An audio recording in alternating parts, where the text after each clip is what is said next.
காஞ்சிபுரம் மாவட்டம் ஸ்ரீபெரும்புதூர் பட்டுநூல் சத்திரம் பகுதியில் வசித்து வருபவர் சுப்பிரமணியின் மகன் உமா மகேஸ்வரன், வயது 55. இவருக்கு சொந்தமாக திருத்தணி வட்டம் வீரராகவபுரம் கிராமத்தில் பூர்வீக சொத்து சுமார் 4 ஏக்கர் இருந்தது. இவருக்கு வாரிசுகள் ஏதும் இல்லாததால் அவரது உறவினர்கள் போலி ஆவணம் தயாரித்து ஆக்கிரமித்துள்ளனர். மேலும் அவருக்கு சொந்தமான இடத்திலிருந்து அவரை விரட்டி அடித்துள்ளனர். ஆகையால் சொந்த ஊர், சொந்த நிலத்தை விட்டு தற்போது ஸ்ரீபெரும்புதூரில் வாடகை வீட்டில் குடியிருந்து வருகிறார்.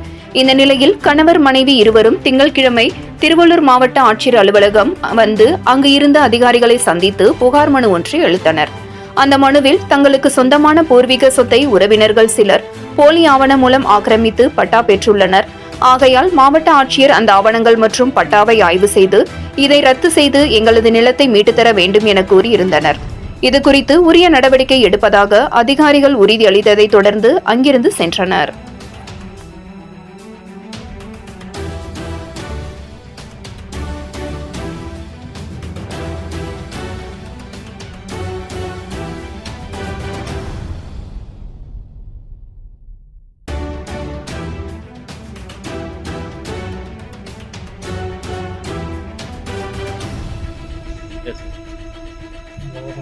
திருவாலங்கர் பக்கத்தில் வீரராகபுரம்.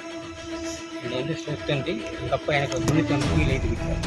அது என் பேர்லேருந்து பயிர் வச்சுருந்தேன், சத்தமாக பேசு பயிர் வச்சுருந்தேன்.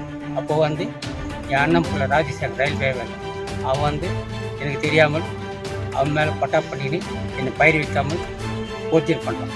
அடிக்கடி வீட்டுள்ள போனால் அடிச்சர் பண்ணிக்கிட்டு வீடும் கட்ட போடாத, அது வீட்டு பண்ணி அவன் மேலே பட்டா பண்ணிக்கிட்டு அண்ணன் பிள்ளை. எனக்கு பசங்கள், அதனால் அவன் அது போல் அராஜ்யத்தில் என் ஒய்ஃபு ஓப்பன் சர்ஜரி பண்ணால தற்காலிகமாக மருத்துவ கோசம் ஸ்ரீபெரும்புதூர்ல இருக்கு. சரி, இப்போ மொத்தம் எவ்வளோ இடம்? அது 4 ஏக்கர் 20 சென்ட். 4 acre 20 cent. ஆமாம். அதில் உங்களோட பாகம் மட்டும் இப்போ எவ்வளோ இருக்கு? மொத்தமே 4 ஏக்கரா சார். இல்லை, அதில் அவர் எவ்வளோ ஆக்கிரமிச்சுல, இப்போ உங்களுக்குன்னு எவ்வளோ இருக்குன்னு கேட்டேன். அவர் 1.80 சார். ராஜசேகரன் 1 ஏக்கர் 80 சென்ட் ஆக்கிரமிச்சிருக்காரா? ஆமாம். மீதி உங்களோட அனுபவத்து தான் இருக்கு. ஆமாம். சரி. அந்த இது கேட்டதுக்கு என்ன சொல்றாரு? கிட்ட அடிச்சிடுவேன், வராத அப்படின்றார். வெக்டர் அவர் இது சம்பந்தமா யார்கிட்ட புகார் கொடுத்துருக்கீங்க சார்?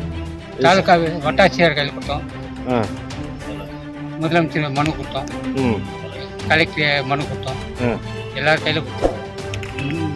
மனு மீது அவங்க விசாரணை, அவன் போய் பணம் கொடுத்து அதை ரத்து பண்ணிட்டான். கோர்ட்டில் போய் பார்க்கறதுக்கு எங்களுக்கு வசதி இல்லை சார். அவன் கோர்ட்டில் போய் பாரு, இது எங்களால் முடியாது, வட்டாட்சியர் எங்களுக்கு மனு சரி கொடுத்ததுக்கு தீர்ப்பு. அது திரும்பி மறுபடியும் கம்ப்ளைண்ட் கலெக்டர் கிட்ட கொடுக்கணும்னு வந்திருக்கோம். இங்கே அதிகாரிங்க என்ன சொல்கிறாங்க மனு கொடுத்ததுக்கு? தாசில்தார்லாம் அதான் இது எங்களுக்கு தெரியாது, நீங்கள் இப்போ கோர்ட்டில் பார்த்துக்கணும் ஒரே வார்த்தை சொல்கிறார் அவர் தாசில்தார். இப்போ உங்களுக்கு என்ன பண்ணணும்? அது மறுபடியும் விசாரணை பண்ணணும் சார். ஆர்டிஓ பட்டா ரத்து பண்ணி எனக்கு பட்டா மேலே மாற்றி